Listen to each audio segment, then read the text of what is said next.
we'll get in touch. My man. Any day, man. Big Mo. My man. So guys, we're off to the waterfront where you usually get inspiration, you know, to write music. I feel like I'm in the spirit, you know, to stay in the spirit. To write some music. Stay in the spirit. Let's go. Right there. Actually, see, this is what we do. Here we don't let the women open the doors, though. Oh, thank you. Yeah. Oh, that's a really nice car you got there. Thank you.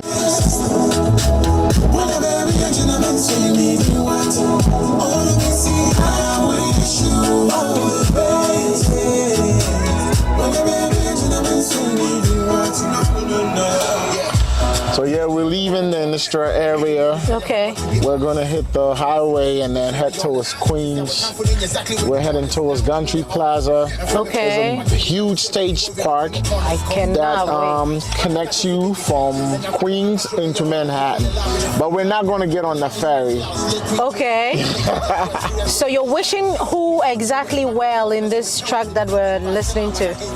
It's nothing personal, but anybody that can relate to a breakup, whoever you're with, if things don't really work out, you know what I mean, wish them well and pray that, you know, whatever they're looking for, maybe they get the better version of whomever they're looking for. You know what I mean? Yeah. Okay. You come across as, you know, a frequent Sarkodie collaborator. What is this thing about you and Sarkodie? Okay, we're at the red light. Red light. Right. So, Sark and I, you know, we have a little background here and there. Okay. Because back in the day, I used to hang out in Tama a lot. Tama Community 9. Right. You know what I mean? I had a special someone back there, back in the days. Okay. You know what I mean? And along the line, I met Sark. He was pretty young, you know what I mean? We spoke about music. And I was crazy about some of his freestyle. So, you know, after that, I just, you know, had a thing for him. And coming to Ghana, he welcomed me into his home. You know what I mean? And that chemistry kind of just clicked from there. We started making magic. You know what I mean? So yeah, Sark has been my guy for a minute. You know what I mean? Not to say him alone, because, you know what I mean, living on Springtons Road back in the day. I live on the Springtons Road. Oh, yeah, then you should know Bachona, right? Bachona is my area. Yeah, Bachona Mobile used to be a hangout spot. It feels so good to be talking about Ghana here in New York. Like I know there. That's right. That's why I hang out in areas that will remind me of being home all the time. Because New York can be very stressful. Okay. You know, people have bills to pay, people have kids to look after. Yeah.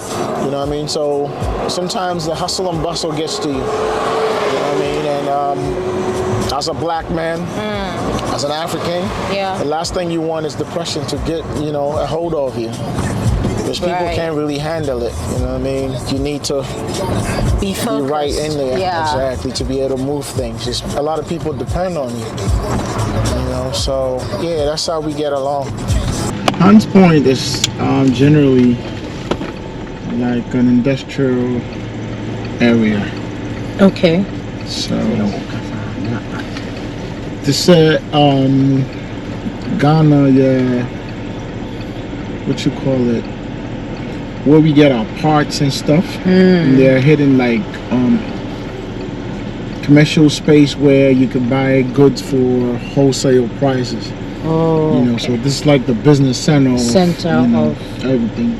Okay. Like when you ship stuff from Ghana, now, yeah, this is basically where people have the warehouses and whatnot here. Right. So it's kind of like, because I was living in Kokomlemle and we were closer to the industrial area, where we see all these big trucks, and I felt kind of like comfortable in the space, you know what I mean? You still feel at home. I feel so much at home. I can imagine. So do you have any of your songs in this vehicle that we're in right now? I have some new material. Okay. Let me see if I can play some. I can play some Prince Bright. Let's play something off my. Let me park it so I don't get a ticket. I have it. Will you and if you were you so got credit back? Yeah. I don't feel what's wrong with shit.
Hey, I'm grateful that we're here. So, where's this place? This is Gantry. This is Gantry Plaza Park. It's one of the biggest in New York. It spans from like all the way back there to all the way back there. And the unique thing about this place is there's a ferry that takes people or carries people from the Queens side into Manhattan. So we're standing. That's the ferry coming from over there. Oh yeah. So there's a spot over there. It picks them, crosses them over, and then vice versa. And I love the scenery here because not only do you get like both the best views from Queens or Manhattan. But you know, this is where it is. You know the buildings are nice. Yes, yes. You know, I mean, a lot of skyscrapers behind you. And yeah. So you come here a lot? I do, you know what I mean? Not often, but once I feel like I need that inspiration to really kickstart something amazing. This is why I come with my backpack and my musical gear, stuff like that. Okay. My portable recording studio, and you know, set up anywhere I feel, so it's not really monotonous. It's like I could be anywhere I want to be to create. Okay. Sometimes I sit over there, sometimes I'll be in the lawn, sometimes I'll be in the kids area, you know what I mean, depending on how I feel and the time that I get here. The most challenging part is you don't easily get parking. So as you notice, I was talking to a state trooper, a cop, you know what I mean, to look out for me. You know what I mean? It was like, yeah, it's not a problem. As long as he's there for a minute, I should be able to. Maybe we can sit somewhere here. Yes, why not? We could definitely sit right here. Yeah. No, you have a seat. Yeah. I could wait right here. Okay. So you do what you do? Yep. So yeah. Oh. So what I do usually is, if the space is right and nobody's bothering me, this is my baby. What is that? I mean, it's water. Okay. I fill it up so I don't get dehydrated. You know what I'm saying? Wow. Because usually if I need to put an idea down and my throat is dry, then I have a problem. So yeah. And it's coppable, so I can put it wherever I want and get my stuff going. Okay. So first off, unpack. I see a little Fendi right Yeah, see what I mean? I always have my carriers with me just in case I need to. Okay. But it's time I block the sun, so. Yeah, it's very sunny So I here. usually have my backpack with Look like, I mean, African. Yeah, this is actually Rafarazi. Okay. Yeah, my little brother gave this to me on my birthday, so I've had it for a minute. You know what I mean? Yeah. And this is a piece of me from Ghana, so at least I know. You're still keeping the Ghanaian here. Anywhere I go, I represent Ghana to the fullest. You know what I mean? In my videos, you see the Ghana flag, most definitely. So yeah, so I have my laptop. Okay. I have my MIDI keyboard. Oh. And I usually have, this is where everything is, you know what I mean? I can hold the keyboard for you, yeah, so that I feel like I'm doing something. Right, Yeah, you know what I mean? Sometimes I just unpack and do snippets of vocals if there's not a lot of people here, because sometimes you want to have that quietness. So if I do have that quietness, I just take out my headphones and my microphone and plug everything in and set my my recording going. So I pick up ideas. I could be inspired by just somebody walking their dog, just the waves from the water. I could be inspired by just how I'm feeling at the point, or who I'm probably with before coming here. Great. You know what I mean? So this is where I usually get my little peace of mind. Sometimes I don't have to pull out all this gear because I already have the softwares in there. So this is actually my interface.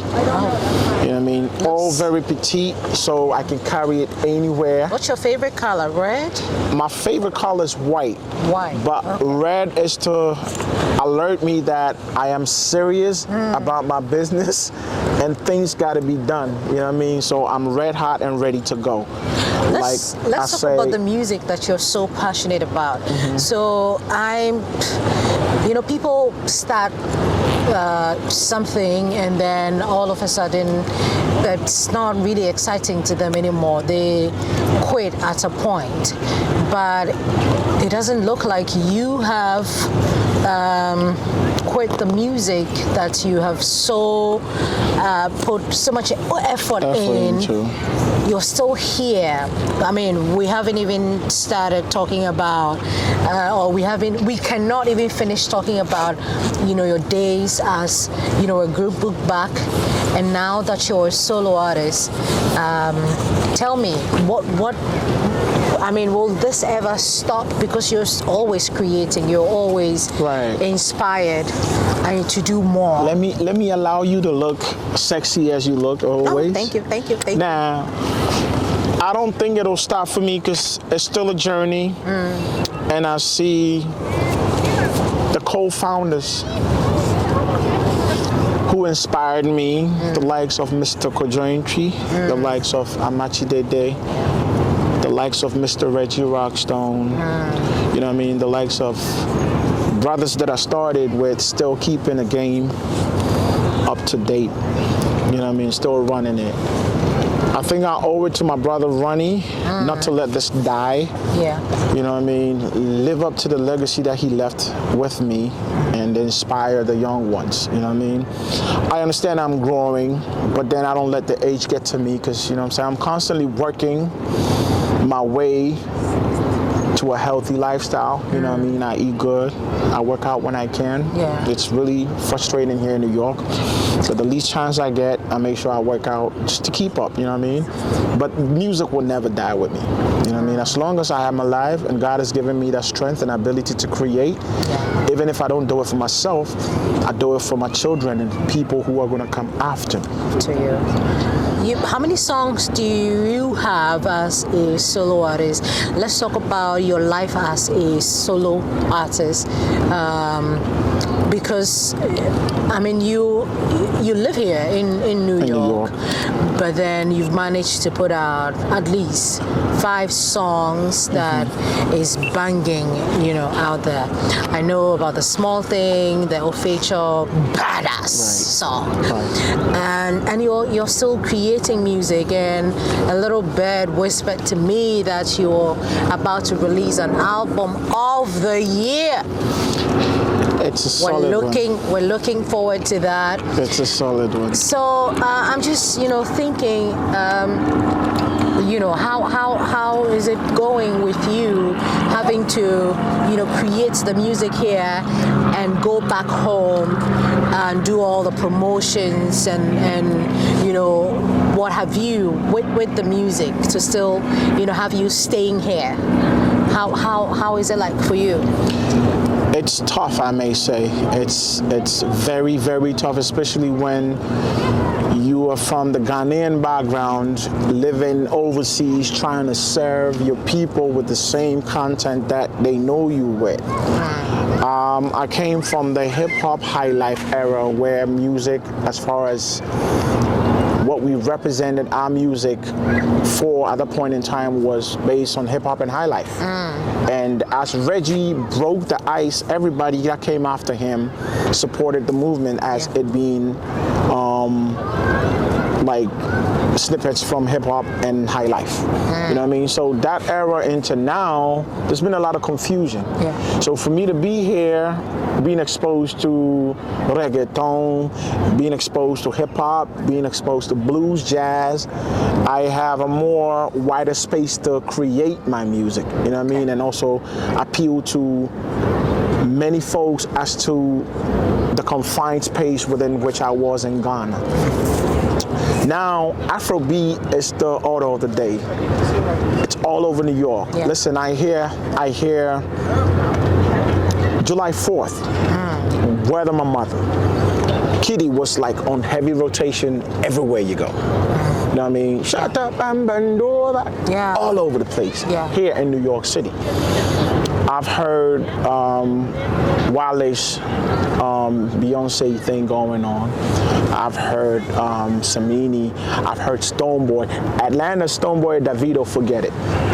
You know what I mean? So going through all these areas and knowing our music is at a pace where we can easily break through into the mainstream areas here in America gives me hope to work towards my career as an artist. You know what I mean? So it doesn't really matter how old I've been in the industry or how way back I go with my genesis.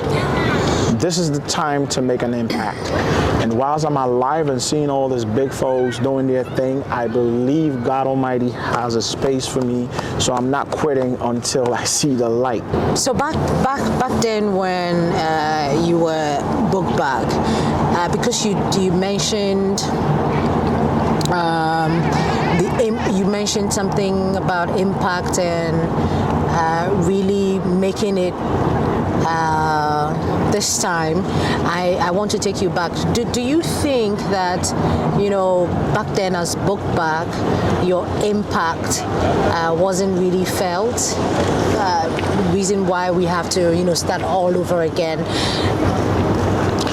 I felt I was at my peak where things could have really blown out of proportion and really like established me where I really want to be at that point in time. But you know,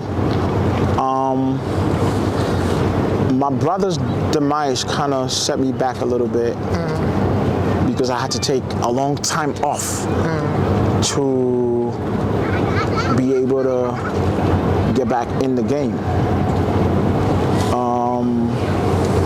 I haven't been able to get over it, but at least I've been able to work towards getting myself together and in a space where I can create again.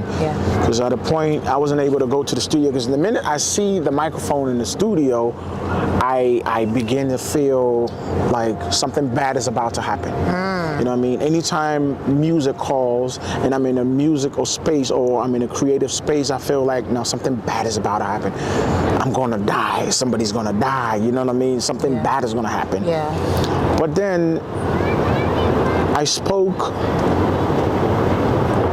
to my godfather about it, and he was like, yeah, he understands the space or the bubble in which I've put myself, but the only way to break it is to face my fears heads on. So I started praying, I started fasting, and God being good to me, I came to Ghana, and I met with my record label, my team. They don't really want to be called a record label. They want to be called people who are behind me. They call themselves Prince Brights. They call themselves pluggers, you know what I mean? So I met with my pluggers, leads, and early, young Ghana, these folks really helped me out. JQ actually introduced me to them. So we started our journey. They put me in the studio with Boss Beats.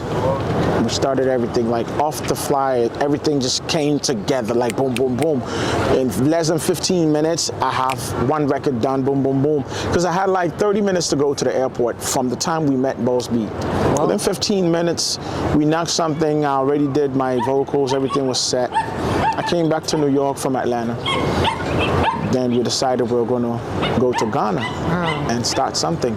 So I went back and forth Atlanta to get my EP ready, which was the 11/11 EP, The Awakening. We named it The Awakening because it was more of an awakening for me to get up from the dark space in which I was, where I was so consumed by the negativity of what had happened to me. You know what I mean? So we came to Ghana within 2 weeks. It was back and forth, back and forth, back and forth. Shout out to K.william, Farouk, for believing in me and putting me on. Dr. Pounds, Andy, I mean, the entire Hits FM crew, Mr. Mako Krikumante, God bless you. You know, I mean, these people gave me the ropes to really move. And I mean, Abeku Santana, thank you. YFM, you know what I mean? Trigmatic was on radio then, you know what I mean? My guy, DJ Ganj, you know what I mean? All these guys, Hagler, everybody at Hits FM was like, you know what I mean, on my case, like, get him out there. Mr. Mac was always telling the guy, Charlie, boss Martin thing, you know what I mean? And then, what's his name? OPD, you know what I mean? All these guys were really into trying to help me to, you know what I mean? Get out there. And I really appreciate that so much, because it really helped me out. You know what I mean? And then Foresight TV, Ignis. You know what I mean? Right. So I didn't feel alone anymore. I felt like, oh, people are really looking out for me. I saw all of them as my angels, my guardian angels. You know what I mean?